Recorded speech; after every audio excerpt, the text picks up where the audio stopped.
Welcome to ETV prime. ఆ song చూశారు కదా, అలాగా పాపం ఇప్పుడు మన మంత్రులు, ఏపీ మంత్రులు, హోంమంత్రి అనిత గారు, అలాగే అచ్చెన్నాయుడు గారు, ఆయన సత్యకుమార్ గారు, ఆ తర్వాత అనగాని సత్యప్రసాద్ గారు, వీళ్ళంతా కూడా సింగపూర్ లో చాలా హ్యాపీగా ఇది చేస్తున్నారు.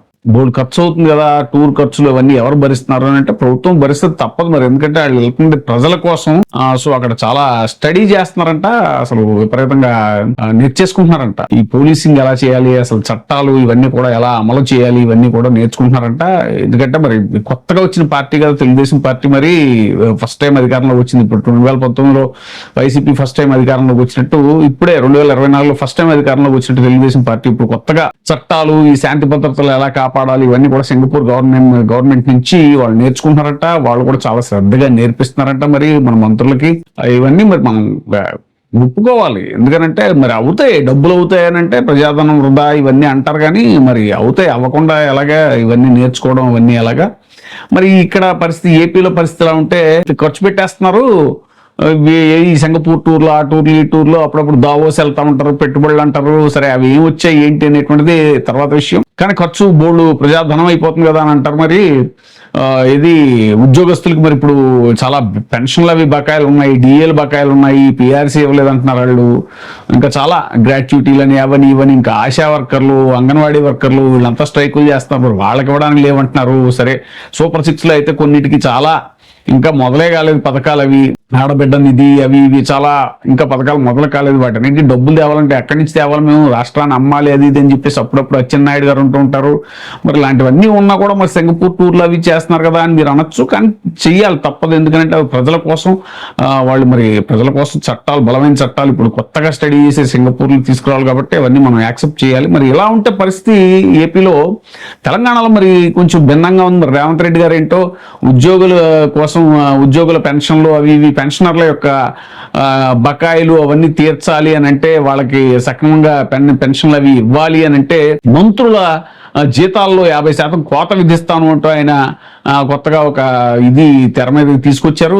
దానికి విధి విధానాలు ఏమిటి అనేటువంటి త్వరలో చెప్తారు, కానీ ప్రస్తుతానికైతే 50% కోత విధిస్తున్నట్టుగా మంత్రుల జీతాల్లోంచి దాంతో పెన్షనర్ల యొక్క బకాయిలు అవి ఇవి మరి తీర్చాలి, వాళ్ళకి సహాయపడాలి అనేటువంటి మరి గొప్ప ప్రతిపాదనని, కొత్త ప్రతిపాదనని రేవంత్ రెడ్డి గారు తెర మీద తీసుకొచ్చారు. మరి ఏపీలో ఏంటి ఇలాగా, తెలంగాణలో అలా అంటే మరి తప్పదు అంతే. ఏపీలో అంటే కొంచెం మరి వాస్తవానికి ఏపీ కన్నా తెలంగాణ రిచెస్ట్ స్టేట్. ఇప్పుడు మనం చాలా అప్పుల్లో ఉన్నాము. మరి అంతకుముందు గవర్నమెంట్ లో చాలా అప్పులు చేస్తారు, అది చేస్తారు, ఇది చేస్తారు అని చెప్తూ ఉంటారు. ఇది ప్రజలకు ఇచ్చిన దానికే. ఇది ఆయన 5 ఏళ్లలో ఇటు కరోనా లాంటి భయంకరమైన విపత్తుని ఫేస్ చేస్తూ కూడా పాపం 3 లక్షల చిల్లర అప్పు తెచ్చుకుంటే ఆయన జగన్మోహన్ రెడ్డి గారు దాంట్లో 2,75,000 కోట్ల రూపాయలు డైరెక్ట్ గా ప్రజల ఖాతాల్లోకి వేసేసాడు ఆయన. కానీ ఇప్పుడు ఈ ప్రభుత్వం ఇప్పుడు వచ్చింది 2 ఏళ్లే, కేవలం 2 ఏళ్లే. పైగా అదిగాక 1,000 కోట్ల రూపాయలు ఖజానాలో పెట్టి వెళ్ళాడు ఈయన జగన్మోహన్ రెడ్డి గారు వెళ్ళేటప్పుడు కూడా. అప్పుడు 2019లో వాళ్ళు 19లో దిగిపోయే ముందు అప్పటి తెలుగుదేశం ప్రభుత్వం కేవలం 100 కోట్లు కూడా ఖజానాలో ఉంచిన పరిస్థితి. కానీ ఇప్పుడు జగన్మోహన్ రెడ్డి గారు వెళ్తూ 6-7 కోట్ల రూపాయలు ఖజానాలో పెట్టి వెళ్తే కూడా ఇప్పుడు 2 ఏళ్లలోనే 3 లక్షల చిల్లర కోట్లు అప్పు చేసేశారు ఈ కూటమి ప్రభుత్వం. అయినా సరే మరి ఇంకా సూపర్ 6లు అవి అమలు కాకపోగా ఈ సింగపూర్ టూర్లు, స్పెషల్ ఫ్లైట్లు, తర్వాత ప్రత్యేక హెలికాప్టర్లు ముఖ్యమంత్రి గారికి, అలాగే వారి కుమారులకి, వారి తర్వాత ఉప ముఖ్యమంత్రి పవన్ కళ్యాణ్ గారికి ఇవన్నీ నడుస్తున్నాయి.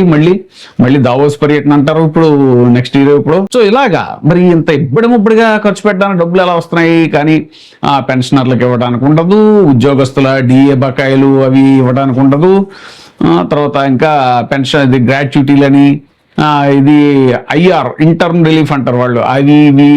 అందుకే కదా ఇప్పుడు ఉద్యోగస్తులంతా పాపం రోడ్డెక్కి మళ్ళీ ధర్నాలు చేస్తామంటే వాళ్ళకి సపోర్ట్ చేసినందుకు ఆయన వెంకటరామరెడ్డి గారిని తీసేసిన పరిస్థితి, జేఏసీ చైర్మన్ ఆయన. ఇవన్నీ జరుగుతుంటే పాపం తెలంగాణ రాష్ట్ర ముఖ్యమంత్రి రేవంత్ రెడ్డి గారు మాత్రం గతంలో కూడా మొన్న మధ్యన ఇటీవల ఆయన తీసుకున్న నిర్ణయం కూడా చాలా గొప్పది. ఎందుకంటే వృద్ధ తల్లిదండ్రులను చూడనటువంటి ఉద్యోగస్తుల జీతాల్లో 15% కోత విధించి డైరెక్ట్ గా అవి వాళ్ళ తల్లిదండ్రుల అకౌంట్లో వేసేస్తానని చెప్పడం కూడా ఆయన మరి చాలా రెవల్యూషనరీ డెసిషన్స్ తీసుకుంటున్నారు. మరి అలాంటి ఒక రకంగా చంద్రబాబు నాయుడు గారు శిష్యుడు అని చెప్పేసి రేవంత్ రెడ్డి గారిని చెప్తూ ఉంటారు. అఫ్ కోర్స్ అది ఆయన అంగీకరించడం, నేను సమకాలికుడిని అంటాడు ఆయన. మరి గురువుని మించిన శిష్యుడు అయిపోయాడా ఆయన?